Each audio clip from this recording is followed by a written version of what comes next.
John Jacob Astor IV was the richest man aboard Titanic and among the wealthiest in the world. Fresh from a trip to Egypt with his young pregnant wife, he faced disaster with composure. He escorted her to a lifeboat, asked to join her, was refused. Witnesses later saw him calmly smoking on deck. His body was found, crushed beneath a fallen smokestack. He did not die as a tycoon, but as a husband who made sure his wife lived.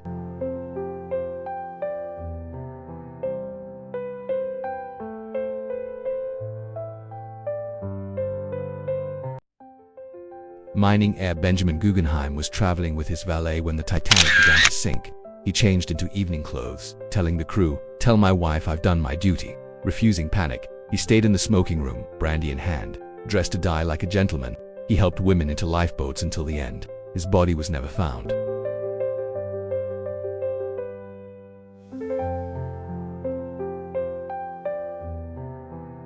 Wealthy financier Edgar Mayer boarded Titanic with his wife and daughter. He saw them to safety, but stayed to help others. His wife survived. He did not. He slipped quietly into the freezing sea, choosing duty over escape. Vice President of the Pennsylvania Railroad, John Thayer made sure his wife and son were safe before facing the end. His son later wrote one of the most vivid accounts of the disaster.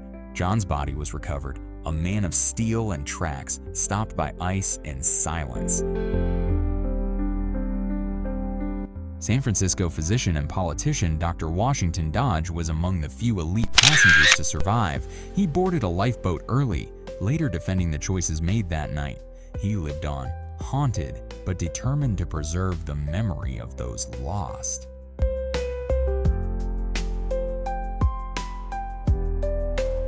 Millionaire sportsman Clarence Moore was known for elegance and charm.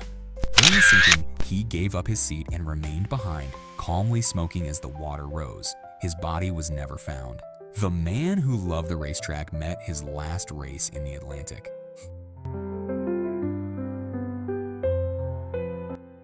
American novelist Jacques Futrelle, known for The Thinking Machine, put his wife into a lifeboat and refused to join her. "Be brave," he said before turning back toward the deck. Moments later, he lit a cigarette and vanished into history, his final mystery unsolved.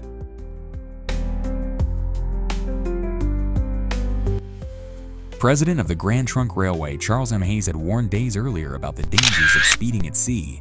When Titanic struck, he remained calm, making no rush for the lifeboats. His wife and daughter survived, but Charles did not. His body was recovered. A builder of rail empires stopped by the sea. Major Archibald Butte, advisor to Presidents Roosevelt and Taft, kept order as chaos unfolded. Some claimed he used a pistol to prevent panic. He died as he lived, protecting others. His body was never recovered, but he was mourned in both the White House and the streets of Washington.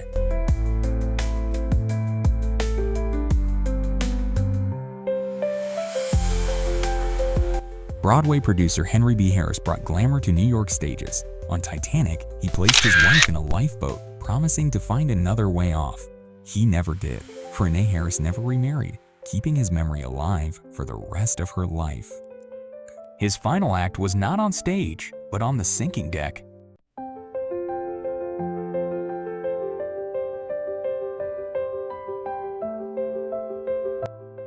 British journalist William T. Stead was famous for fearless reporting and had once written a story about a shipwreck caused by a shortage of lifeboats. On Titanic, he spent his last hours helping others and calmly reading in the smoking lounge.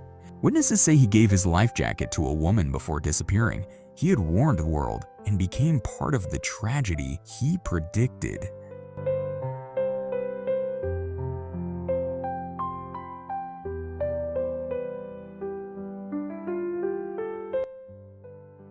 Thatcher's 27, Harvard graduate and rare book collector Harry Widmer boarded Titanic with his parents after visiting dealers in London. When the iceberg struck, he stayed by his father's side.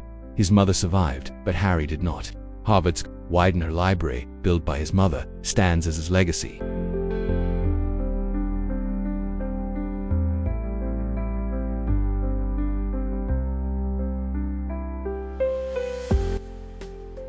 Heir to a transportation fortune, George D. Widner returned from a European holiday with his family.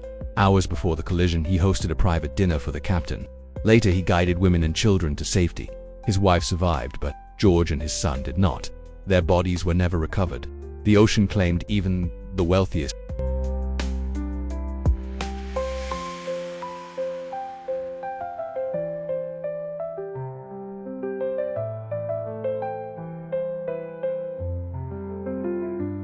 Owner of Macy's, Isidore Straus, was offered a lifeboat seat due to his age, but declined while women and children still waited. His wife Ida refused to leave without him, saying, "We have lived together many years. Where you go, I go." The couple were last seen on deck holding hands as the sea closed in. They stayed together in life and in death.